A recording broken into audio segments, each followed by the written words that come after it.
Okay, hi givers. This is Dennis from Give Asia, and welcome to live at Give Asia.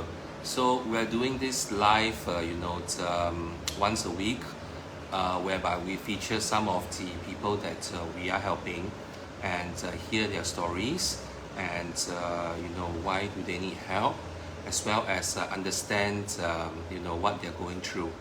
So I've here with me today Warren. Hi everyone.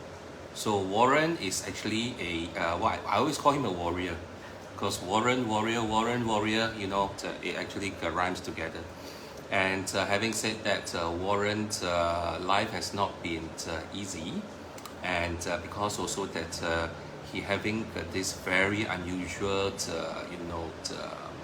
diagnosis that happens to, I guess, maybe one in 2,000? One in 2005. One in 2005 people, yeah. So let us let us hear from Warren himself that what is this all about. So Warren, can you share with us what are you actually diagnosed with? Sure. I have this rare disease. It's called Charcot-Marie Tooth disease. Essentially, it is a disease with no cure. No cure. No cure. Wow. And it's genetic. So somewhere between certain generations of my family, some of us have actually developed the gene. Okay. Some are fortunate not to develop it. Some are not. So what it affects is it affects the muscles in my hands and in my legs. Wow. Okay. And literally the muscles are wasting away. So walking is a problem, as well as even the simple task of using a spoon or a pen. Wow. Yeah. Wow. Okay. That is very challenging for you. Very much, because the things that we take for granted, like going to the bathroom or taking a walk, when a normal person might just take maybe less than a minute, it would take me more than 5 minutes, and I need to use a walking aid, and I need to make sure that I'm careful and not slip and trip and fall because of the weakness in my feet. I see. Okay. Then it's very much affecting your daily life. Pretty much so. Yeah. What I used to be able to do today, I can't. I see. Yeah. So you need walking aids to move around. At home, I will use a walking stick so that I don't trip, because my balance is very unstable. Okay. But if I have to go out, Right. I would use a wheelchair. But thankfully, thanks to the givers, and Dennis and his team, I am blessed with a motorized wheelchair, Okay. which will give me a little bit more opportunity to move around, and hopefully also show any employer that I am able to make my way from home to work by public transport and all that. I see. And also the last time we spoke to you, and you were telling us about about this employer taking disadvantage of people with a disability. Yeah. Unfortunately, it was a bad incident. Okay, but with the intervention of the agencies, I am blessed that we managed to resolve it. Okay. So that's at least one chapter that's closed. But I still look forward to working with other employers who are open to hiring persons like me. That's very good of you. So also I also understand that you volunteers. Yeah. What do you do? I'm actually a trained para-counselor. Okay. So through different organizations, even churches, sometimes they approach me to see whether I'm able to help. Okay. Based on my story and everything, to help counsel persons like me, persons with disabilities. Yes. But my focus will be more on mental health. So what I okay. do is I volunteer my evenings, some on certain days in the day, depending on the person, Right. to just be there for them. Okay. Listen to whatever they are going through, which can be very similar or can be even very different. Okay. And of course, the way that I was trained is very non-judgmental. The whole purpose behind it is to help them understand what they're going through and help them reflect on certain areas of their life that they think that they need additional help. Yes. So from there, I would then refer them back to trained counselors to do the next step, to take the next step of helping them further. And that Okay. would include maybe linking them up with agencies and all. That's very kind of you. It's I guess at the end of the day, given what I've gone through in the last few years, I've had people like that. I mean, who sort of like got me through the dark times. Okay. And sometimes all you need is just somebody to talk to that maybe you don't, we may not be a family member, because sometimes we feel very uncomfortable. Right. Okay. And having somebody who has gone through a similar journey does help. So I felt that being a former funeral director, I've seen the dark side of people who never got help. I see. So I thought to myself, if I can make a difference in a person's life or save a life in a small way, Yep. it's my way of giving back. That's very kind of you. That's very kind of you. And will you mind sharing a little bit about the story about your family?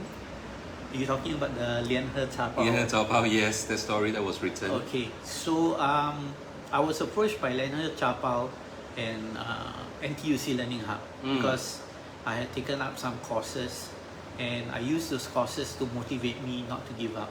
Okay. And Lian He Cha Pao did a little bit more of a in-depth story, as they asked me who is my hero, or what is the reason why I managed to overcome the dark thoughts, the initial suicidal thoughts and everything. Right. And I told them that the person who helped me get through it till today is my daughter. Okay. Even though it's been a very tough time for her, she has proven to me that even at a young age, okay, if you put your mind to something and you just want to get, to be able to repay back to society in one way or another, Okay. you can achieve it. And for a young person doing that and being able to do it, it just not only inspired me as a father, but it inspired me as a person that that there is hope, there is a purpose. And for me, my hope and purpose is my daughter. I see. And hopefully through my own actions and my commitment to helping and being a better person, Right. that someday maybe she'll see me as a hero as well. Okay, that's good. That's good. That's what every papa wants also, right? Fully understand. And you were just discharged from hospital recently? Yes. Yeah, why? What happened to you? Unfortunately, I wasn't aware that I had started developing, as far back as about 3 weeks, an infection in my kidney. Okay. There's a medical term which is too cheap. Basically, what happened was my kidney became very badly infected Okay. to the point that I was developing literally on and off cold sweats and minor seizures. Oh. And it became so bad. Sorry, it became so bad last week that I won't say I collapsed, but I basically had a major seizure while I was at a meeting. And when they rushed me to the hospital, Okay. they explained to me that the infection had gone into my bloodstream. Yeah. Wow. So That sounds very serious. it was serious because it was a touch and go situation for 6 hours. They had to decide whether they wanted to put me in ICU or into the high dependency ward. Okay. To better choice of words and not to be over dramatic, is to save my life. because the infection had literally caused me to lose control of my body. So I was, my hands were shivering non-stop, my body was shivering and everything. And then it would stop and then I would perspire because my body was trying to fight the infection. Right. And it was a pretty scary moment for me in my life because I've been in hospital before, but this time around when the doctors told me that you're fighting to save your life, it got me to thinking as well. Okay. Yeah, you know, about what's important. Yes. And what do I want to do with my life if I have the chance to come home. So yeah, it was but by the grace of God and, you know, angels up there and on the ground through friends and family, I think their prayers, your you know, your encouragement as givers when I read, you know, it gave me the strength to just want to fight further. Okay. Yeah. That's good. That's good. So you know, give us that because Warren actually came to us seeking help for his you know, temporary assistance. So we are trying you know, to help Warren to, you know, help out for the next 6 months. And of course, thanks to you guys that you know, we gotten him a wheelchair, you know, electric wheelchair, so he can actually move around. So if you can, you know, please also share this video, or you know, read about his story further with the link we have you know, attached to this video. And thank you so much for watching. And Warren, you have any words for our viewers here? To all the givers, thank you so much. It's from my heart. To those of you going through tough times, okay, don't walk the journey alone. There is always somebody around, okay. My advice is the same advice given to me. Move your pride, move your ego aside, okay, and you'll be surprised how your life can change. It has changed mine in a lot of ways, and I will continue praying for every one of you going through the tough times you're going through now. Thank you so much. Okay, thank you for watching, and please, if you can donate to this campaign, or if you can share this campaign with your friends and family. Thank you. Bye for now. Thank you everyone. Bye bye.